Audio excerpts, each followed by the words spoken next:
ಅನುವಂಶೀಯ ವೈದ್ಯರು ಡಾಕ್ಟರ್ ಗೌರಿ ಸುಬ್ರಹ್ಮಣ್ಯ. ಮೂಲತಃ ಮೈಸೂರಿನವರಾದ ಡಾಕ್ಟರ್ ಗೌರಿ ಸುಬ್ರಹ್ಮಣ್ಯ ಅವರು 1957ರಲ್ಲಿ ದಿವಂಗತ ಭರತ್ರಾಜ್ ಹಾಗೂ ಸುನಂದಮ್ಮ ಅವರ ಪುತ್ರಿಯಾಗಿ ಜನಿಸಿದರು. ಬಿಕಾಂ ಪದವೀಧರೆಯಾಗಿ ಕಂಪ್ಯೂಟರ್, ಹಿಂದಿ ಹಾಗೂ ಶಾಸ್ತ್ರೀಯ ಸಂಗೀತಗಳ ಶಿಕ್ಷಣವನ್ನ ಪಡೆದಿದ್ದಾರೆ.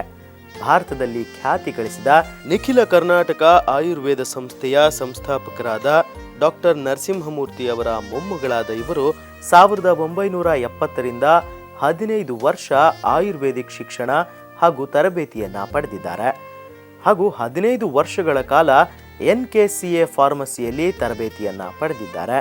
1988ರಿಂದ ಡಾಕ್ಟರ್ H. ವಿಜಯೇಂದ್ರ ಮೂರ್ತಿ ಅವರಿಂದ ಆಯುರ್ವೇದದಲ್ಲಿ 4 ವರ್ಷಗಳ ತರಬೇತಿಯನ್ನ ಪಡೆದಿದ್ದಾರೆ. 1990, 1994 ಹಾಗೂ 1995ರಲ್ಲಿ ಆಯುರ್ವೇದ ಮತ್ತು ಸಿದ್ಧ ವೈದ್ಯರ ಕಲ್ಯಾಣ ಸಮಿತಿಯವರು ನಡೆಸಿದ ಸಮ್ಮೇಳನದಲ್ಲಿ ವೈದ್ಯೆಯಾಗಿ ಗೌರವಿಸಲ್ಪಟ್ಟಿದ್ದಾರೆ. 1995 ವಿಜಯ ಸಂಗೀತ ಹಾಗೂ ಕಲಾ ಕಾಲೇಜು ಆರಂಭಿಸಿ 5 ವರ್ಷಗಳ ಕಾಲ ನಡೆಸಿ ಸಹಕಾರ ಸಿಗದೆ ನಿಲ್ಲಿಸಲಾಯಿತು.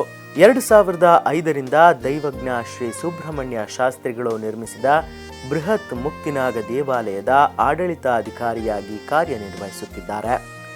ಖ್ಯಾತ ಗಾಯಕರಾದ ಡಾಕ್ಟರ್ SP ಬಾಲಸುಬ್ರಹ್ಮಣ್ಯಂ, ಶ್ರೀ ಹೇಮಂತ್ ಹಾಗೂ ಕುಮಾರಿ ಜ್ಯೋತಿ ಅವರು ಹಾಡಿದ 30 ಸಿಡಿಗಳನ್ನು ತಯಾರಿಸಿದ್ದಾರೆ. 2014ರಲ್ಲಿ ಉಚಿತ ಆರೋಗ್ಯ ತಪಾಸಣಾ ಶಿಬಿರವನ್ನು ನಡೆಸಿದ್ದಾರೆ. ಜನಪ್ರಿಯ ಉಪಗ್ರಹ ವಾಹಿನಿಯಲ್ಲಿ ಕಳೆದ ವರ್ಷ 90ಕ್ಕೂ ಹೆಚ್ಚು ಸಂಚಿಕೆಗಳಲ್ಲಿ ಹಸಿರು ಔಷಧ ಹಾಗೂ ಮನೆಮದ್ದುಗಳ ಬಗ್ಗೆ ಕಾರ್ಯಕ್ರಮ ನಡೆಸಿ ಖ್ಯಾತಿ ಗಳಿಸಿದ್ದಾರೆ. ಈಗಾಗಲೇ ಸಾವಿರಾರು ಜನರಿಗೆ ಔಷಧ ನೀಡಿ ಸೇವೆಯನ್ನ ಸಲ್ಲಿಸುತ್ತಿದ್ದಾರೆ. ನಮಸ್ಕಾರ ವೀಕ್ಷಕರೇ, ಎಂದಿನಂತೆ ಕಲ್ಪತರು ಕಾರ್ಯಕ್ರಮಕ್ಕೆ ತಮಗೆಲ್ಲ ಆತ್ಮೀಯವಾದ ಸ್ವಾಗತ.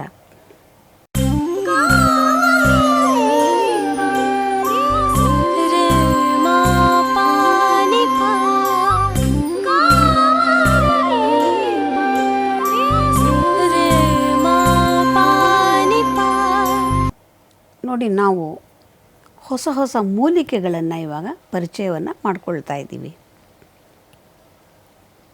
ಈ ಮೂಲಿಕೆಗಳಲ್ಲಿ ಎಷ್ಟೊಂದು ವಿಶೇಷವಾದಂತಹ ಗುಣಗಳಿರುತ್ತೆ, ಅದರಲ್ಲಿ ಎಷ್ಟೊಂದು ಔಷಧೀಯ ಗುಣಗಳಿರುತ್ತೆ, ಅನೇಕ ವ್ಯಾಧಿಗಳನ್ನು ಸಂಪೂರ್ಣವಾಗಿ ಗುಣಪಡಿಸ್ತಕ್ಕಂತಹ ವಿಶೇಷವಾದಂತಹ ಗುಣಗಳಿರುತ್ತೆ.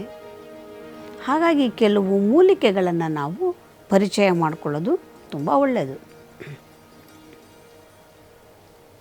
ನಾನು ಹಿಂದಿನ ಸಂಚಿಕೆಯಲ್ಲಿ ಅಮೃತ ಬಳ್ಳಿಯ ಬಗ್ಗೆ ವಿವರವನ್ನು ಹೇಳ್ತಾ ಇದ್ದೆ. ಸಾಕಷ್ಟು ವಿವರಗಳನ್ನು ಹಿಂದಿನ ಸಂಚಿಕೆಯಲ್ಲಿ ನಾವು ತಿಳ್ಕೊಂಡ್ವಿ. ಮತ್ತು ಈ ಸಂಚಿಕೆಯಲ್ಲೂ ಕೂಡ ಇದೇ ಅಮೃತ ಬಳ್ಳಿಯ ಬಗ್ಗೆ ಇನ್ನೂ ಹೆಚ್ಚಿನ ಒಂದು ಮಾಹಿತಿಯನ್ನು ನಾವು ಪಡ್ಕೊಳ್ಳೋಣ. ನಾವು ಹಿಂದಿನ ಸಂಚಿಕೆಯಲ್ಲಿ ಇದರ ಒಂದು ಗುಣಧರ್ಮಗಳ ಬಗ್ಗೆ ಎಲ್ಲವೂ ಕೂಡ ಸಾಕಷ್ಟು ವಿವರವನ್ನು ತಿಳಿಸ್ಕೊಟ್ಟಿದ್ದೀನಿ. ಈ ಅಮೃತ ಬಳ್ಳಿ ನಾನಾ ರೂಪದಲ್ಲಿ ನಮಗೆ ಸಿಕ್ಕತ್ತೆ. ಸಿಕ್ಕಲಿಲ್ಲ ಅಂದರೂ ಕೂಡ ಈ ಬಳ್ಳಿಯನ್ನೇ ತಂದು ಸುಮ್ಮನೆ ಜಜ್ಜಿ ನೀರಿನಲ್ಲಿ ನೆನೆ ಹಾಕಿ ಬೆಳಗ್ಗೆ ಎದ್ದು ಕಿವುಚಿ ಅದನ್ನು ಶೋಧಿಸಿಕೊಂಡು ಕುಡಿತಾ ಬಂದಿದ್ದರೆ ಸಾಕು, ಶರೀರದಲ್ಲಿ ಉತ್ತಮವಾದಂತಹ ಒಂದು ಬಲ ಉಂಟಾಗತ್ತೆ, ಚೈತನ್ಯ ಉಂಟಾಗತ್ತೆ. ಇದು ಹೃದಯಕ್ಕೆ ಹಿತಕರವಾದದ್ದು ಮತ್ತು ತ್ರಿದೋಷಗಳನ್ನು ಕೂಡ ಶಮನವನ್ನು ಮಾಡುವಂಥದ್ದು, ಅಗ್ನಿದೀಪಕವಾಗಿರ್ತಕ್ಕಂಥದ್ದು ಮತ್ತು ಪಿತ್ತಕೋಶದಲ್ಲಿ ಉಂಟಾಗುವಂತಹ ಸಮಸ್ಯೆಗಳನ್ನು ಸರಿಪಡಿಸ್ತಕ್ಕಂಥದ್ದು, ಯಕೃತಿನಲ್ಲಿರುವಂತಹ ಸಮಸ್ಯೆಗಳನ್ನು ಸರಿಪಡಿಸುವಂಥದ್ದು, ದೃಷ್ಟಿದೋಷಗಳು, ಕಣ್ಣಿನ ದೃಷ್ಟಿಯಲ್ಲಿರ್ತಕ್ಕಂತಹ ದೋಷವನ್ನು ಸರಿಪಡಿಸುವಂಥದ್ದು. ಹೀಗೆ ಹೇಳ್ತಾ ಹೋದರೆ ರಕ್ತವನ್ನು ಶುದ್ಧಿಯನ್ನು ಮಾಡುವಂಥದ್ದು, ಮಧುಮೇಹದಂತಹ ಸಮಸ್ಯೆಗೆ ಉತ್ತಮವಾದಂತಹ ಪರಿಹಾರವನ್ನು ಕೊಡುವಂಥದ್ದು, ಸ್ಥೂಲಕಾಯರಿಗೆ ಅತಿ ಉತ್ತಮವಾದಂಥದ್ದು. ಈ ರೀತಿ ಬೇಕಾದಷ್ಟು ಸಮಸ್ಯೆಗಳಿಗೆ ನಮ್ಮ ಈ ಅಮೃತ ಬಳ್ಳಿಯಲ್ಲಿ ಉತ್ತಮವಾದಂತಹ ಚಿಕಿತ್ಸೆ ಇದೆ. ಹಾಗಾದರೆ ಇದನ್ನು ಸರಿಯಾಗಿ ನಾವು ತಿಳ್ಕೊಳ್ಳೋಣ, ಸರಿಯಾಗಿ ನಾವು ಬಳಸ್ಕೊಳ್ಳೋಣ. ಇದರಿಂದ ಉತ್ತಮವಾದಂತಹ ಆರೋಗ್ಯವನ್ನು ಕಾಪಾಡಿಕೊಳ್ಳೋಣ. ನೋಡಿ, ಯಕೃತ್ತಿನಲ್ಲಿ ಬರುವಂತಹ ಸಮಸ್ಯೆ, ಯಕೃತ್ತು ಅಂದರೆ ಲಿವರ್ನಲ್ಲಿ ಉಂಟಾಗುವಂತಹ ಯಾವುದೇ ದೋಷವಿರಲಿ ಅದನ್ನು ನಾವು ಅಮೃತ ಬಳ್ಳಿಯಿಂದ ಸರಿಪಡಿಸ್ಕೊಳ್ಬಹುದು. ಜೊತೆಗೆ ಹೊಟ್ಟೆಯಲ್ಲಿ ಬರ್ತಕ್ಕಂತಹ ಯಾವುದೇ ಸಮಸ್ಯೆ ಇರಬಹುದು, ಅದು ಹೊಟ್ಟೆ ನೋವಿರ್ಬೋದು, ಹೊಟ್ಟೆಯಲ್ಲಿ ಹಿಂಸೆ ಇರಬಹುದು, ಹೊಟ್ಟೆಯಲ್ಲಿ ಅನೇಕ ಸಮಸ್ಯೆಗಳು ಮತ್ತು ಹೊಟ್ಟೆ ಉಬ್ಬರ ಬರುವಂಥದ್ದು ಇರಬಹುದು, ಇದೆಲ್ಲಕ್ಕೂ ಕೂಡ ಕೇವಲ ಅಮೃತ ಬಳ್ಳಿಯಲ್ಲಿ ಉತ್ತಮವಾದಂತಹ ಚಿಕಿತ್ಸೆ ನಮಗೆ ಸಿಕ್ಕತ್ತೆ. ಇದಕ್ಕೆ ಕಷ್ಟಪಡುವಂಥದ್ದು ಏನೂ ಇಲ್ಲ, ನಾವು ಖರ್ಚು ಮಾಡಿ ತರುವಂಥದ್ದು ಏನೂ ಇಲ್ಲ, ಕೇವಲ ಅಮೃತ ಬಳ್ಳಿ ಒಂದರಿಂದಲೇ ಇದಕ್ಕೆ ಪರಿಹಾರ ಇದೆ. ಇದಕ್ಕೇನು ಮಾಡಬೇಕಂದ್ರೆ ನಾವು ಅಮೃತ ಬಳ್ಳಿ ಒಂದು ತುಂಡು ನಮಗೆ ಗೊತ್ತಾಗಿದೆ, ಇವಾಗ ಸಿಕ್ಕತ್ತೆ, ಅದನ್ನು ಒಂದು ತುಂಡು ತರೋದು. ಅದರ ಜೊತೆಗೆ ಬೇವಿನ ಮರದಲ್ಲಿ ಕೆಲವು ಚಿಗುರೆಲೆಗಳನ್ನು ತರುವಂಥದ್ದು, ಸ್ವಲ್ಪ ಹಿಪ್ಪಲಿಯನ್ನು ಸಂಗ್ರಹ ಮಾಡಿಕೊಳ್ಳಿ. ಈ 3 ವಸ್ತು ಇದ್ದರೆ ಸಾಕು. ಅಮೃತ ಬಳ್ಳಿಯ ಒಂದು ಹಸಿ ತುಂಡು, ಬೇವಿನ ಮರದ ಚಿಗುರೆಲೆಗಳು, ಹಿಪ್ಪಲಿ, ಇವು 3 ಸೇರಿಸಿ ನಾವು ಸ್ವಲ್ಪ ಜಜ್ಜಿದ ಹಾಗೆ ಮಾಡಿ, ಈ 3 ಕೂಡ ರಾತ್ರಿ ನೀರಿನಲ್ಲಿ ಹಾಕಿ ಜಜ್ಜಿಬಿಟ್ಟು ಹಾಕಬೇಕು. ಹಾಗೆ ಮಾಡೋದರಿಂದ ಇದರಲ್ಲಿರ್ತಕ್ಕಂತಹ ಅಂಶವೆಲ್ಲವೂ ಕೂಡ ನೀರಿಗೆ ಬರುತ್ತೆ. ಬೆಳಗ್ಗೆ ಎದ್ದು ಚೆನ್ನಾಗಿ ಕಿವುಚಿಬಿಟ್ಟು ಇದನ್ನು ಶೋಧಿಸ್ಕೊಳ್ಳೋದು. ಈ ಶೋಧಿಸಿಕೊಂಡಂತಹ ಈ ಶೀತ ಕಷಾಯಕ್ಕೆ ಸ್ವಲ್ಪ ಜೇನುತುಪ್ಪವನ್ನು ಮಿಶ್ರಣವನ್ನು ಮಾಡೋಣ. ಇದನ್ನು ಪ್ರತಿನಿತ್ಯ ಬೆಳಗ್ಗೆ ಸಾಯಂಕಾಲ 2 ಬಾರಿ ಒಂದು 8-10 ದಿವಸಗಳ ಕಾಲ ಸತತವಾಗಿ ಸೇವನೆಯನ್ನು ಮಾಡ್ತಾ ಬಂದಿದ್ದೆ ಆದರೆ ಈ ಯಕೃತ್ತಿನಲ್ಲಿ ಉಂಟಾಗುವಂತಹ ಸಮಸ್ಯೆಗಳು ಅಥವಾ ಹೊಟ್ಟೆಯಲ್ಲಿ ಉಂಟಾಗುವಂತಹ ಯಾವುದೇ ಸಮಸ್ಯೆಗಳಿರಲಿ, ಇದೆಲ್ಲಕ್ಕೂ ಕೂಡ ಉತ್ತಮವಾದ ಪರಿಹಾರ ಈ ಒಂದು ಶೀತ ಕಷಾಯದಿಂದ ನಮಗೆ ಸಿಕ್ಕತ್ತೆ. ಇದನ್ನು ಒಲೆ ಮೇಲೆ ಇಡಲಿಲ್ಲ, ಬೇಯಿಸಲಿಲ್ಲ, ಕಾಯಿಸಲಿಲ್ಲ, ಯಾವುದೇ ವಸ್ತುವನ್ನು ಕೂಡ ದುಡ್ಡು ಕೊಟ್ಟು ನಾವು ತರಲಿಲ್ಲ. ನೋಡಿ ಎಷ್ಟು ಸುಲಭವಾಗಿ ತೀವ್ರವಾದಂತಹ ಸಮಸ್ಯೆಯಿಂದ ಸರಿಪಡಿಸ್ಕೊಳ್ಬಹುದು. ಇದಕ್ಕೆ ನಾವು ಮಾಡಿದ್ದೇನು, ಬೇವಿನ ಚಿಗುರೆಲೆಗಳು, ಅಮೃತ ಬಳ್ಳಿ, ಹಿಪ್ಪಲಿ 3 ಕೂಡ ಸ್ವಲ್ಪ ಜಜ್ಜಿದ ಹಾಗೆ ಮಾಡಿ ನೀರಿನಲ್ಲಿ ನೆನೆ ಹಾಕೋದು, ಚೆನ್ನಾಗಿ ಕಿವುಚಿ ಅದನ್ನು ಶೋಧಿಸಿಕೊಂಡು ಕುಡಿಯುವಂಥದ್ದು. ಬಹಳ ಸುಲಭವಾಗಿ ಮಾಡಿಕೊಳ್ಳಬಹುದು. ಆಗಿಂದಾಗೆ ಅವತ್ತಿಗೆ ಮಾಡಿಕೊಳ್ಳೋದು, ಬೆಳಗ್ಗೆ ಮಾಡಿಟ್ಕೊಂಡ್ರೆ ಆ ದಿವಸದಲ್ಲಿ ಬೆಳಗ್ಗೆ ಸಾಯಂಕಾಲ 2 ಹೊತ್ತು ಕೂಡ ಸೇವನೆಯನ್ನು ಮಾಡಬಹುದು. ಇನ್ನು ಕಣ್ಣು ದೃಷ್ಟಿಯ ದೋಷವನ್ನು ಹೇಗೆ ಸರಿಪಡಿಸ್ಕೊಳ್ಳೋದು? ಈ ಕಣ್ಣಿನ ದೃಷ್ಟಿ ಯಾರಿಗೆ ಬಹಳ ಬೇಗ ದೃಷ್ಟಿ ಕಡಿಮೆ ಆಗ್ತಾ ಇದೆ ಅಥವಾ ಬಹಳ ಬೇಗ ಕನ್ನಡಕಗಳನ್ನು ಹಾಕ್ಕೊಳ್ಳುವಂತಹ ಪರಿಸ್ಥಿತಿ ಬರುತ್ತೆ, ಅಂಥವರು ತಕ್ಷಣದಲ್ಲಿಯೇ ಮಾಡಿದ್ದೇ ಆದರೆ ಬಹಳ ಸುಲಭವಾಗಿ ಇದನ್ನು ಅವರು ಪರಿಹರಿಸ್ಕೊಳ್ಬಹುದು. ಇದಕ್ಕೇನು ಮಾಡೋ ಅಷ್ಟಿಲ್ಲ, ಕೇವಲ ಅಮೃತ ಬಳ್ಳಿಯನ್ನು ತನ್ನಿ, ಈ ಬಳ್ಳಿಯ ಒಂದು ತುಂಡನ್ನು ತೆಗೆದುಕೊಂಡು ಸ್ವಲ್ಪ ಚಿಕ್ಕದಾಗಿ ಅದನ್ನು ಕತ್ತರಿಸ್ಕೊಳ್ಳೋಣ. ಅದನ್ನು ಒಂದು ಪಾತ್ರೆಗೆ ಒಂದು 2 ಲೋಟದಷ್ಟು ನೀರನ್ನು ಹಾಕಿ ಈ ಬಳ್ಳಿಯ ತುಂಡುಗಳನ್ನು ಅದಕ್ಕೆ ಹಾಕೋಣ. ಚೆನ್ನಾಗಿ ಕುದಿಸಿ ಕಷಾಯವನ್ನು ಮಾಡಬೇಕು. ಆ ಕಷಾಯವನ್ನು ಚೆನ್ನಾಗಿ ಶೋಧಿಸಿಕೊಳ್ಳೋದು. ಆ ಶೋಧಿಸಿದ ಕಷಾಯಕ್ಕೆ ಸ್ವಲ್ಪ ತ್ರಿಫಲಾ ಚೂರ್ಣವನ್ನು ಮಿಶ್ರಣವನ್ನು ಮಾಡಿಕೊಳ್ಳೋದು. ಇದನ್ನು ಸ್ವಲ್ಪ ಜೇನುತುಪ್ಪದ ಜೊತೆಯಲ್ಲಿ ಪ್ರತಿನಿತ್ಯ ಸತತವಾಗಿ ಒಂದು 45 ದಿವಸಗಳ ಕಾಲ ಸೇವನೆಯನ್ನು ಮಾಡ್ತಾ ಬನ್ನಿ. ಕಣ್ಣಿನ ದೃಷ್ಟಿ ತುಂಬ ಉತ್ತಮವಾಗುತ್ತೆ. ಮತ್ತು ಯಾರಿಗೆ ಸಣ್ಣ ಮಕ್ಕಳಲ್ಲಿ ಕನ್ನಡಕ ಹಾಕೊಳ್ಳುವಂತಹ ಪರಿಸ್ಥಿತಿ ಇರುತ್ತೆ, ಅಂಥವರಿಗೆ ಈಗಲಿಂದನೇ ನೀವು ಮಾಡಿಕೊಡೋದಕ್ಕೆ ಶುರು ಮಾಡಿ. ಅವರ ದೃಷ್ಟಿ ಬಹಳ ಸಮನಾಗಿ ಸ್ವಲ್ಪ ಎಳ್ಳೆಣ್ಣೆಯನ್ನು ಮಿಶ್ರಣವನ್ನು ಮಾಡುವಂಥದ್ದು. ಈ ಕಷಾಯ ಮತ್ತು ಎಳ್ಳೆಣ್ಣೆ ಮಿಶ್ರಣ ಮಾಡಿರೋದನ್ನು ಮತ್ತೆ ಒಲೆಯ ಮೇಲೆ ಇಟ್ಟು ಸಣ್ಣ ಉರಿಯಲ್ಲಿ ಈ ನೀರಿನ ಅಂಶ, ಅಂದರೆ ನಾವು ಎಳ್ಳೆಣ್ಣೆ ಯಾವ ಪ್ರಮಾಣದಲ್ಲಿ ಹಾಕಿದ್ದೀವಿ ಅಷ್ಟು ಮಾತ್ರ ಉಳಿಯೋವರೆಗೆ ಚೆನ್ನಾಗಿ ಕುದಿಸಿ ಇಂಗಿಸ್ಕೊಳ್ಳೋದು. ಇಂಗಿಸ್ಕೊಂಡು ಆ ಚೆನ್ನಾಗಿ ಕುದ್ದ ಮೇಲೆ ಅದಕ್ಕೆ ಸ್ವಲ್ಪ ಪಚ್ಚಕರ್ಪೂರವನ್ನು ಹಾಕೋಣ. ಹಾಕಿ ಸಂಪೂರ್ಣವಾಗಿ ಆರೋವರೆಗೆ ಅದನ್ನು ಬಿಟ್ಬಿಡಬೇಕು. ಪೂರ್ತಿ ತಣ್ಣಗಾದ ಮೇಲೆ ಅದನ್ನು ಶೋಧಿಸ್ಕೊಳ್ಳೋದು. ಶೋಧಿಸ್ಕೊಂಡು ತೆಗೆದಿಟ್ಕೊಂಡಿದ್ದು ಇದನ್ನು ನೆತ್ತಿಗೆ ಚೆನ್ನಾಗಿ ಹಚ್ಚಿಕೊಳ್ಳೋದ್ರಿಂದ ನೋಡಿ, ಕಣ್ಣುಗಳಲ್ಲಿ ಉರಿ ಬರುವಂಥದ್ದು ಕಡಿಮೆ ಆಗುತ್ತೆ. ಮೆದುಳಿಗೆ ಮತ್ತು ಕಣ್ಣಿಗೆ ಒಳ್ಳೆಯ ತಂಪನ್ನು ಉಂಟು ಮಾಡುವಂಥದ್ದು, ಕಣ್ಣಿನ ದೃಷ್ಟಿಯನ್ನು ಉತ್ತಮಗೊಳಿಸುವಂಥದ್ದು, ಮೆದುಳಿಗೆ ಒಂದು ಒಳ್ಳೆಯ ಚೈತನ್ಯವನ್ನು ಕೊಡ್ತಕ್ಕಂಥದ್ದು, ಕೂದಲನ್ನು ಸಂರಕ್ಷಣೆಯನ್ನು ಮಾಡುವಂಥದ್ದು. ಇಷ್ಟು ಕೆಲಸವನ್ನು ಕೂಡ ಈ ನಾವು ತಯಾರು ಮಾಡಿಟ್ಕೊಂಡಂತಹ ತೈಲದಿಂದ ನಮಗೆ ಸಿಕ್ಕತ್ತೆ. ಹಾಗಾಗಿ ನೀವೇನು ಖರ್ಚು ಮಾಡಲಿಲ್ಲ, ಕಷ್ಟವೂ ಪಡಲಿಲ್ಲ. ಕೇವಲ ಅಮೃತ ಬಳ್ಳಿಯ ಒಂದು ಕಷಾಯವನ್ನು ಮಾಡ್ಕೊಂಡ್ವಿ, ಅದನ್ನು ಎಣ್ಣೆಗೆ ಮಿಶ್ರಣವನ್ನು ಮಾಡ್ಕೊಂಡ್ವಿ. ಇದನ್ನು ನಾವು ಶೋಧಿಸಿಕೊಂಡು ಪಚ್ಚಕರ್ಪೂರವನ್ನು ಮಿಶ್ರಣವನ್ನು ಮಾಡಿಟ್ಕೊಂಡು ತಲೆಗೆ ಹಚ್ಕೊಳ್ತಾ ಬರೋಣ. ಇದರಿಂದ ಸಾಕಷ್ಟು ನಮಗೆ ಅನುಕೂಲ ಸಿಕ್ಕತ್ತೆ. ಎಲ್ಲರಿಗೂ ಸರ್ವೇ ಸಾಮಾನ್ಯವಾಗಿರುವಂತಹ ದೊಡ್ಡ ಸಮಸ್ಯೆ ಅಂದರೆ ಅದು ಗ್ಯಾಸ್ಟ್ರಿಕ್. ವಿಪರೀತ ಆ್ಯಸಿಡಿಟಿ ಆಗಿಬಿಟ್ಟಿದೆ, ವಿಪರೀತ ಗ್ಯಾಸ್ಟ್ರಿಕ್ ಆಗಿಬಿಟ್ಟಿದೆ, ಊಟನೇ ಮಾಡೋಕ್ಕಾಗಲ್ಲ, ಹುಳಿ ತೇಗ್ ಬರ್ತಾ ಇರುತ್ತೆ, ಎದೆಯೆಲ್ಲ ಉರಿತಾ ಇರುತ್ತೆ, ಗಂಟಲೆಲ್ಲ ಉರಿತಾ ಇರುತ್ತೆ. ಈ ರೀತಿ ಸಮಸ್ಯೆಗಳನ್ನು ಹೇಳುವಂಥವ್ರು ನಾವು ತುಂಬ ಜನನ ಪ್ರತಿನಿತ್ಯ ನಾವು ನೋಡ್ತಾ ಇರ್ತೀವಿ. ಇದು ಏನೇ ನೀವು ಔಷಧಿಯನ್ನು ಮಾಡಿ ಚಿಕಿತ್ಸೆ ಮಾಡಿ ಆ ಕ್ಷಣಕ್ಕಷ್ಟೇ ನಿಮಗೆ ಪರಿಹಾರ ಸಿಕ್ಕಿರುತ್ತೆ ಹೊರತು ಮತ್ತೆ ಮಾಮೂಲಿ ಮತ್ತೆ ಮಾರನೇ ದಿವಸ ಊಟ ಮಾಡುವಾಗ ಅಥವಾ ತಿಂಡಿ ತಿನ್ನಬೇಕಾದ್ರೆ ನಿಮಗೆ ಹಿಂಸೆ ಇದ್ದೇ ಇರುತ್ತೆ.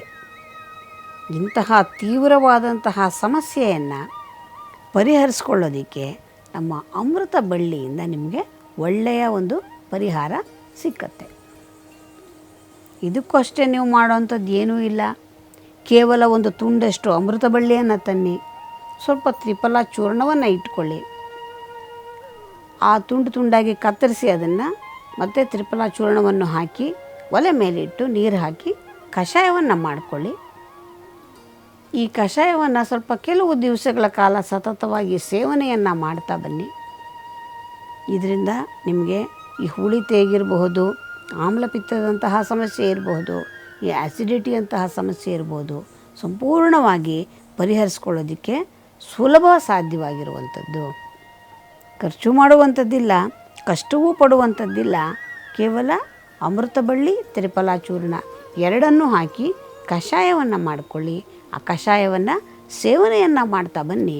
ಇದರಿಂದ ನಿಮಗೆ ಸಾಕಷ್ಟು ಸುಲಭವಾಗಿ ಈ ಗ್ಯಾಸ್ಟ್ರಿಕ್ನಂತಹ ಸಮಸ್ಯೆಯಿಂದ ಹೊರಕ್ಕೆ ಬರೋದಕ್ಕೆ ಸಾಧ್ಯ ಆಗುತ್ತೆ. ನೋಡಿ, ಕೆಲವೆಲ್ಲನೂ ದಿನನಿತ್ಯ ನಮ್ಮ ಜೊತೆಲೇ ಇರುವಂತಹ ಸಮಸ್ಯೆಗಳಿದು. ಅಷ್ಟು ಸುಲಭವಾಗಿ ನಮ್ಮನ್ನು ಬಿಟ್ಟು ಹೋಗೋದಿಲ್ಲ. ಹಾಗಾಗಿ ಅಂತಹ ಸಮಸ್ಯೆಗಳನ್ನು ನಾವು ಯಾವಾಗಲೂ ದೊಡ್ಡ ಚಿಕಿತ್ಸೆಗೆ ಪ್ರಯತ್ನವನ್ನು ಮಾಡ್ತಾ ಇರ್ತೀವಿ. ಯಾಕೆಂದರೆ ನಮಗಿದು ಹೋಗ್ತಾ ಇಲ್ವಲ್ಲ, ಅದರಿಂದ ಸಮಸ್ಯೆ ಬಹಳ ತೀವ್ರವಾಗಿದೆ ಅನ್ನೋ ಒಂದು ಅಭಿಪ್ರಾಯದಿಂದ. ಆದರೆ ಎಷ್ಟೋ ದೊಡ್ಡ ಸಮಸ್ಯೆಗಳು ಸಣ್ಣ ಪುಟ್ಟ ಮೂಲಿಕೆಗಳಿಂದ, ಸಸ್ಯಗಳಿಂದ ಸುಲಭವಾಗಿ ಪರಿಹಾರ ಆಗತ್ತೆ ಅಂತಂದರೆ ನಮಗೇನೇ ನಂಬೋದಕ್ಕೆ ಸಾಧ್ಯ ಆಗೋದಿಲ್ಲ. ಇನ್ನು ಸ್ಥೂಲಕಾಯರಿಗೆ ಕೂಡ ಅಮೃತ ಬಳ್ಳಿಯಲ್ಲಿ ಒಳ್ಳೆಯ ಚಿಕಿತ್ಸೆ ಸಿಕ್ಕತ್ತೆ. ಅವರೇನು ಮಾಡಬೇಕು ನೋಡಿ, ಶರೀರದಲ್ಲಿರ್ತಕ್ಕಂತಹ ಕೊಬ್ಬನ್ನು ಕರಗಿಸೋದಕ್ಕೆ ಅಮೃತ ಬಳ್ಳಿ ಒಳ್ಳೆಯ ಸಹಾಯವನ್ನು ಮಾಡುತ್ತೆ. ಅದಕ್ಕೆ ಈಗಲೇ ಹೇಳಿದ್ನಲ್ಲ, ಅಮೃತ ಬಳ್ಳಿ ತ್ರಿಫಲ ಎರಡರ ಕಷಾಯವನ್ನು ಮಾಡಿಕೊಳ್ಳೋದು ಅಂತ ಹೇಳಿ. ಇದರ ಕಷಾಯವನ್ನು ಮಾಡಿಕೊಳ್ಳೋಣ. ಅದನ್ನು ಚೆನ್ನಾಗಿ ಶೋಧಿಸಿಕೊಂಡು ಅದಕ್ಕೆ ಲೋಹ ಭಸ್ಮ ಸಿಕ್ಕತ್ತೆ. ಈ ಲೋಹ ಭಸ್ಮವನ್ನು ಮಿಶ್ರಣವನ್ನು ಮಾಡಿಕೊಂಡು ಅದಕ್ಕೆ ಸ್ವಲ್ಪ ಜೇನುತುಪ್ಪವನ್ನು ಸೇರಿಸ್ಕೊಂಡು ಪ್ರತಿನಿತ್ಯದಲ್ಲಿ 45 ದಿವಸಗಳ ಕಾಲ ಸತತವಾಗಿ ಸೇವನೆಯನ್ನು ಮಾಡ್ತಾ ಬನ್ನಿ. ಅದು ಎಂಥದೇ ಕೊಬ್ಬಿರಲಿ ಶರೀರದಲ್ಲಿ ಆ ಕೊಬ್ಬನ್ನು ಕರಗಿಸ್ತಾ ಬರುತ್ತೆ. ಇವೆಲ್ಲವೂ ಕೂಡ ಒಂದೆರಡು ದಿವಸದಲ್ಲಿ ಆಗುವಂಥದ್ದಲ್ಲ, ಸ್ವಲ್ಪ ಸಹನೆ ಬೇಕು, ಪ್ರತಿನಿತ್ಯ ಮಾಡಿಕೊಳ್ಬೇಕು. ಈ ರೀತಿ ಒಂದು ಕನಿಷ್ಠ ಪಕ್ಷ 45 ದಿವಸ ನೀವು ಮಾಡಿ ನಂತರ ಪರೀಕ್ಷಿಸ್ಕೊಳ್ಳಿ. ನಿಮಗೆ ಅದರಲ್ಲಿ ಎಷ್ಟು ಫಲಿತಾಂಶ ಸಿಕ್ಕಿದೆ ಅನ್ನೋದು ನಿಮಗೆ ಗೊತ್ತಾಗುತ್ತೆ. ಅವರವರ ದೇಹಕ್ಕೆ ಅನುಗುಣವಾಗಿ ಅವರು ಎಷ್ಟು ದಿವಸ ತೆಗೆದುಕೊಳ್ಬೇಕು ಅನ್ನೋದನ್ನು ಅವರೇ ನಿರ್ಧರಿಸ್ಕೊಳ್ಬಹುದು. ಸೊ ಹಾಗಾಗಿ ಹೆಚ್ಚಿನ ಒಂದು ಸ್ಥೂಲತೆ ಇರತಕ್ಕಂಥವರು ತಮ್ಮ ತೂಕವನ್ನು ಕಡಿಮೆ ಮಾಡಿಕೊಳ್ಬೇಕು, ಕೊಬ್ಬಿನಾಂಶವನ್ನು ಕರಗಿಸ್ಕೊಳ್ಬೇಕು, ಕೊಲೆಸ್ಟ್ರಾಲನ್ನು ಕಡಿಮೆ ಮಾಡಿಕೊಳ್ಬೇಕು ಅಂತಂದರೆ ಕೇವಲ ಅಮೃತಬಳ್ಳಿ ತ್ರಿಫಲಾಚೂರ್ಣದ ಕಷಾಯವನ್ನು ಮಾಡಿಕೊಳ್ಳೋದು, ಕಷಾಯಕ್ಕೆ ಸ್ವಲ್ಪ ಲೋಹ ಭಸ್ಮವನ್ನು ಜೇನುತುಪ್ಪವನ್ನು ಮಿಶ್ರಣವನ್ನು ಮಾಡಿಕೊಂಡು ಪ್ರತಿನಿತ್ಯದಲ್ಲಿ ಇದನ್ನು ಸೇವನೆಯನ್ನು ಮಾಡ್ತಾ ಬರುವಂಥದ್ದು. ಹಾಗಾಗಿ ಇದರಿಂದ ಸ್ಥೂಲತೆ ಕಡಿಮೆ ಆಗುತ್ತೆ, ಕೊಬ್ಬು ಕರಗ್ತಾ ಬರುತ್ತೆ, ತೂಕ ಕಡಿಮೆ ಆಗುತ್ತೆ. ಇನ್ನು ಹೃದಯದ ಬಡಿತದಲ್ಲಿ ಏರುಪೇರು ಉಂಟಾಗುವಂಥದ್ದು ಅಂದರೆ ಅವರಿಗೆ ಗೊತ್ತಾಗ್ತಾ ಇರುತ್ತೆ. ಬಡಿತ ಕೆಲವು ಸಲ ಬಹಳ ಬೇಗ ಬಡ್ಕೊಳ್ಳುವಂಥದ್ದು, ಕೆಲವು ಸಲ ತನ್ನಷ್ಟಕ್ಕೆ ತಾನೇ ನಿಧಾನವಾಗುವಂಥದ್ದು. ಈ ರೀತಿ ಆಗಿಂದಾಗೆ ಬದಲಾವಣೆಗಳು ಆಗಬಾರ್ದು. ಅದು ಒಂದೇ ಸಮನಾಗಿ ಹೃದಯದ ಬಡಿತ ಇರೋದು ಹೃದಯ ಆರೋಗ್ಯಕರವಾಗಿದೆ ಅನ್ನೋ ಲಕ್ಷಣ. ಯಾವಾಗ ಇದರಲ್ಲಿ ವೇರಿಯೇಷನ್ ಬರ್ತಾ ಇರುತ್ತೆ, ಏರಿಳಿತಗಳು ಉಂಟಾಗ್ತಾ ಇರುತ್ತೆ, ಆವಾಗ ಹೃದಯದಲ್ಲಿ ಏನೋ ಸಮಸ್ಯೆ ಇದೆ ಅನ್ನೋದು ನಮಗೆ ಗೊತ್ತಾಗುತ್ತೆ. ಇಂತಹ ಸಮಸ್ಯೆಯನ್ನು ಕೂಡ ಸುಲಭವಾಗಿ ನಾವು ಅಮೃತ ಬಳ್ಳಿಯಿಂದ ಪರಿಹರಿಸ್ಕೊಳ್ಬಹುದು. ಅದಕ್ಕೇನು ಮಾಡೋದು, ಕೇವಲ ಇದೇ ಬಳ್ಳಿಯನ್ನು ತರೋದು, ಸ್ವಲ್ಪ ಜಜ್ಜಿದ ಹಾಗೆ ಮಾಡಿ ನೀರಿನಲ್ಲಿ ರಾತ್ರಿ ನೆನೆ ಹಾಕೋದು, ಬೆಳಿಗ್ಗೆ ಎದ್ದು ಚೆನ್ನಾಗಿ ಕಿವುಚಿಕೊಂಡು ಅದನ್ನು ಶೋಧಿಸಿಕೊಂಡು ಸ್ವಲ್ಪ ಜೇನುತುಪ್ಪದ ಮಿಶ್ರಣದ ಜೊತೆಯಲ್ಲಿ ಅದನ್ನು ಸೇವನೆಯನ್ನು ಮಾಡ್ತಾ ಬರುವಂಥದ್ದು. ಹೀಗೆ ಕೆಲವು ದಿವಸಗಳ ಕಾಲ ಸೇವನೆಯನ್ನು ಮಾಡ್ತಾ ಬಂದಿದ್ದೆ ಆದರೆ ಹೃದಯದ ಬಡಿತದಲ್ಲಿ ಇರ್ತಕ್ಕಂತಹ ಏರಿಳಿತಗಳು ಸರಿ ಹೋಗುತ್ತೆ, ಅದು ಸಮನಾಗಿ ಬಡಿಯೋದಕ್ಕೆ ಪ್ರಾರಂಭ ಆಗುತ್ತೆ. ನೋಡಿ, ಇವೆಲ್ಲ ಕೂಡ ಬಹಳ ತೀವ್ರವಾದಂತಹ ಸಮಸ್ಯೆ, ಆದರೆ ಪರಿಹಾರ ಬಹಳ ಸುಲಭವಾಗಿ ನಮಗೆ ಸಿಕ್ತು. ಇನ್ನು ಮಧುಮೇಹದಂತಹ ಸಮಸ್ಯೆ. ಈ ಮಧುಮೇಹದಂತಹ ಸಮಸ್ಯೆ ಇರೋರು ಅನೇಕ ಜನ ನಾವು ಪ್ರತಿನಿತ್ಯದಲ್ಲೇ ನೋಡ್ತಾ ಇರ್ತೀವಿ. ಅವರು ದಿನ ಒಂದೊಂದು ಅಮೃತ ಬಳ್ಳಿ ಗಿಡದ ಎಲೆಯನ್ನು ಸೇವನೆಯನ್ನು ಮಾಡ್ತಾ ಇರ್ತಾರೆ. ಆ ಎಲೆಯನ್ನು ಸೇವನೆಯನ್ನು ಮಾಡೋದ್ರಿಂದನೂ ಕೂಡ ಅದು ಹತೋಟಿಯಲ್ಲಿ ಇರುತ್ತೆ.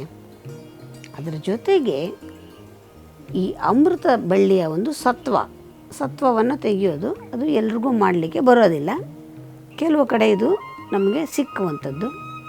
ಈ ಅಮೃತ ಸತ್ವವನ್ನು ತಂದಿಟ್ಕೊಂಡು ಅಮೃತ ಸತ್ವದ ಜೊತೆಗೆ ಈ ನೇರಳೆ ಹಣ್ಣಿನ ಬೀಜವನ್ನು ಪುಡಿಯನ್ನು ಮಾಡಿರುವಂಥದ್ದು.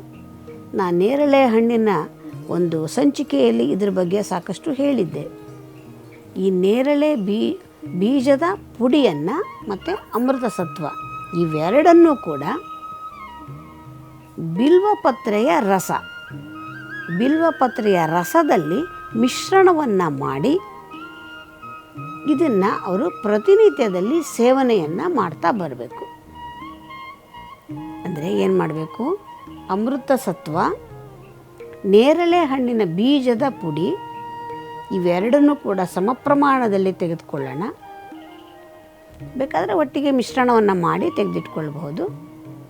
ಇದನ್ನು ಬಿಲ್ವಪತ್ರೆಯ ರಸ, ಬಿಲ್ವಪತ್ರೆ ನಮಗೆ ಎಲ್ಲ ಕಡೆಯೂ ಎಲ್ಲರಿಗೂ ಕೂಡ ಸಿಕ್ಕುವಂಥದ್ದು. ಆ ರಸದ ಜೊತೆಯಲ್ಲಿ ಇವೆರಡರ ಮಿಶ್ರಣವನ್ನು ಮಾಡಿ 1-2 ಹನಿಯಷ್ಟು ಜೇನನ್ನು ಕೂಡ ಬೇರೆಸ್ಕೊಳ್ಳೋಣ. ಇದನ್ನು ಮಧುಮೇಹ ಇರ್ತಕ್ಕಂಥವ್ರು ಪ್ರತಿನಿತ್ಯ ಇದನ್ನು ಅವರು ಸೇವನೆ ಮಾಡ್ತಾ ಬಂದಿದ್ದೇ ಆದರೆ ಅವರ ರಕ್ತದಲ್ಲಿ ಸಕ್ಕರೆ ನಾವು ಈ ಎಲ್ಲ ರೀತಿಯ ಒಂದು ಚಿಕಿತ್ಸೆಯನ್ನು ಯಾವಾಗ ಮಾಡಿಕೊಳ್ಬಹುದು ಅಂದರೆ ಇದು ನಮಗೆ ಹತ್ತಿರದಲ್ಲಿ ಸಿಗುವಂತಿದ್ದಾಗ. ಹತ್ತಿರದಲ್ಲಿ ಯಾವಾಗ ಸಿಕ್ಕತ್ತೆ, ನಾವು ಇದನ್ನು ತಂದು ಪೋಷಣೆಯನ್ನು ಮಾಡಿ ನಾವು ಬೆಳೆಸ್ಕೊಂಡಿದ್ದೆ ಆದರೆ ಎಷ್ಟೊಂದು ಸಮಸ್ಯೆಗಳಿಗೆ ಬಹಳ ಸುಲಭವಾಗಿ ನಮಗೆ ಪರಿಹಾರ ಸಿಕ್ಕಿಬಿಡುತ್ತೆ. ಇನ್ನು ಚರ್ಮದಲ್ಲಿ ಬರುವಂತಹ ಕಜ್ಜಿಗಳಿರ್ಬೋದು, ಕುರು ಇರ್ಬೋದು, ಕೀವು ತುಂಬಿರ್ತಕ್ಕಂತಹ ಗಾಯಗಳಿರಬಹುದು, ಈ ರೀತಿ ಯಾವುದೇ ಸಮಸ್ಯೆಗಳಿದ್ದಾಗ್ಯೂ ಕೂಡ ಅದಕ್ಕೂ ಕೂಡ ಅಮೃತ ಬಳ್ಳಿಯಲ್ಲಿ ಒಳ್ಳೆಯ ಚಿಕಿತ್ಸೆ ಇದೆ. ಅದಕ್ಕೂ ಅಷ್ಟೇ, ಏನು ಮಾಡೋ ಅಷ್ಟಿಲ್ಲ, ಕೇವಲ ಒಂದು ತುಂಡು ಅಮೃತ ಬಳ್ಳಿಯನ್ನು ತೆಗೆದುಕೊಳ್ಳೋಣ. ಸೊಗದೆ ಬೇರು ಸಿಕ್ಕತ್ತೆ ನಮಗೆ, ಸೊಗದೆ ಬೇರನ್ನು ಸ್ವಲ್ಪ ತೆಕ್ಕೊಳ್ಳೋಣ. ಎರಡನ್ನೂ ಕೂಡ ನೀರಿನಲ್ಲಿ ಹಾಕಿ ಕಷಾಯವನ್ನು ಮಾಡಿಕೊಳ್ಳೋದು. ಈ ಕಷಾಯವನ್ನು ಚೆನ್ನಾಗಿ ಶೋಧಿಸಿಕೊಂಡು ಜೇನುತುಪ್ಪದ ಜೊತೆಯಲ್ಲಿ ಸೇವನೆಯನ್ನು ಮಾಡ್ತಾ ಬರೋದು. ಇದನ್ನು ಈ ಚರ್ಮಕ್ಕೆ ಸಂಬಂಧಪಟ್ಟಂತಹ ಸಮಸ್ಯೆಗಳು ಮೇಲೆ ಹೋದಂಗೆ ನಮಗೆ ಅನಿಸಿದ್ರೂ ಕೂಡ ಒಳಗಡೆ ಅದರ ಅಂಶ ಇದ್ದೇ ಇರುತ್ತೆ. ಹಾಗಾಗಿ ಸ್ವಲ್ಪ ಹೆಚ್ಚಿನ ದಿವಸಗಳು, ಒಂದು 21 ದಿವಸಗಳ ಕಾಲವಾದರೂ ಕೂಡ ನಾವು ಇದರ ಸೇವನೆಯನ್ನು ಮಾಡ್ತಾ ಬರಬೇಕು. ಇದನ್ನು ಸೇವನೆಯನ್ನು ಮಾಡೋದರಿಂದ ಚರ್ಮದಲ್ಲಿರ್ತಕ್ಕಂತಹ ಯಾವುದೇ ದೋಷಗಳಿರಬಹುದು, ಕೀವು, ಕುರು, ಕಜ್ಜಿ, ಇಸುಬು, ಯಾವುದೇ ಸಮಸ್ಯೆ ಇದ್ದರೂ ಕೂಡ ಅದನ್ನು ಸುಲಭವಾಗಿ ಪರಿಹರಿಸ್ಕೊಳ್ಳಿಕ್ಕೆ ಸಾಧ್ಯ ಇದೆ.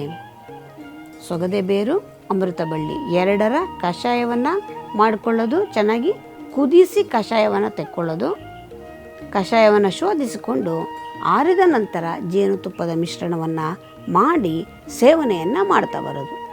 21 ದಿವಸಗಳ ಕಾಲ ಇದನ್ನು ಸೇವನೆಯನ್ನು ಮಾಡ್ತಾ ಬನ್ನಿ. ಈ ರೀತಿ ಚರ್ಮದಲ್ಲಿರ್ತಕ್ಕಂತಹ ಎಲ್ಲ ಸಮಸ್ಯೆಗಳು ಕೂಡ ಪರಿಹಾರವಾಗುತ್ತೆ. ನೋಡಿ, 2 ಸಂಚಿಕೆಯಿಂದ ನಾವು ಈ ಅಮೃತ ಬಳ್ಳಿಯ ಬಗ್ಗೆ ಸಾಕಷ್ಟು ವಿವರವನ್ನು ತಿಳ್ಕೊಂಡಿದ್ದೀವಿ. ಹಾಗಾಗಿ ಇದನ್ನೆಲ್ಲ ಸರಿಯಾಗಿ ಸದ್ಬಳಕೆಯನ್ನು ಮಾಡಿಕೊಳ್ಳಿ. ಎಲ್ಲರೂ ಕೂಡ ಒಳ್ಳೆಯ ಆರೋಗ್ಯವನ್ನು ನಾವು ಪಡೆಯೋದಕ್ಕೆ ಸಾಧ್ಯ ಆಗುತ್ತೆ.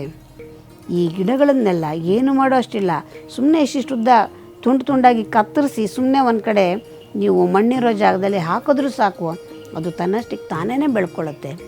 ಇದಷ್ಟು ಸುಲಭವಾಗಿ ಸಾಯೋದಿಲ್ಲ, ನಶಿಸಿ ಹೋಗೋದಿಲ್ಲ. ನೋಡಿ, ಮನುಷ್ಯನ ಕುಲಕ್ಕೆ ಇವೆಲ್ಲವೂ ಕೂಡ ಉಪಕಾರ ಮಾಡುವಂಥ ಸಸ್ಯಗಳು. ನಮ್ಮಿಂದ ಅವು ಏನನ್ನೂ, ಒಂದು ಲೋಟ ನೀರನ್ನು ಕೂಡ ಅವು ಅಪೇಕ್ಷೆ ಪಡೋದಿಲ್ಲ. ತನ್ನಷ್ಟಕ್ಕೆ ತಾನೇ ಬೆಳ್ಕೊಳ್ಳುತ್ತೆ, ಸಮೃದ್ಧಿಯಾಗಿ ಎಲ್ಲ ಕಡೆ ಸಿಕ್ಕತ್ತೆ. ಆದರೆ ನಾವು ನಮಗೆ ಬೇಕಾಗಿರೋದ್ರಿಂದ ಎಲ್ಲಿ ಬೇಕೋ ಅಲ್ಲೆಲ್ಲವೂ ಕೂಡ ಈ ಗಿಡಗಳನ್ನು ನಾವು ಬೆಳೆಸ್ಕೊಳ್ಬೇಕು. ಅದನ್ನು ಬೆಳೆಸೋದ್ರಿಂದ ನಮಗೆ ಸಾಕಷ್ಟು ಪ್ರಯೋಜನ ಇದೆ. ಎಲ್ಲರೂ ಕೂಡ ಈ ಗಿಡಗಳನ್ನು ಹೆಚ್ಚೆಚ್ಚು ಸಂರಕ್ಷಣೆ ಮಾಡೋಣ, ಬೆಳೆಸೋಣ, ಅದರಿಂದ ಆರೋಗ್ಯವನ್ನು ವೃದ್ಧಿಸಿಕೊಳ್ಳೋಣ. ಎಲ್ಲರೂ ಕೂಡ ನಗ್ನಗ್ತಾ ಇರೋಣ ಅಂತ ಹೇಳ್ತಾ, ಮತ್ತೆ ಮುಂದಿನ ಸಂಚಿಕೆಯಲ್ಲಿ ಮತ್ತೊಂದು ವಿಷಯದ ಜೊತೆ ನಿಮ್ಮ ಜೊತೆ ಇರ್ತೀನಿ. ಅಲ್ಲಿವರೆಗೆ ನಮಸ್ಕಾರ.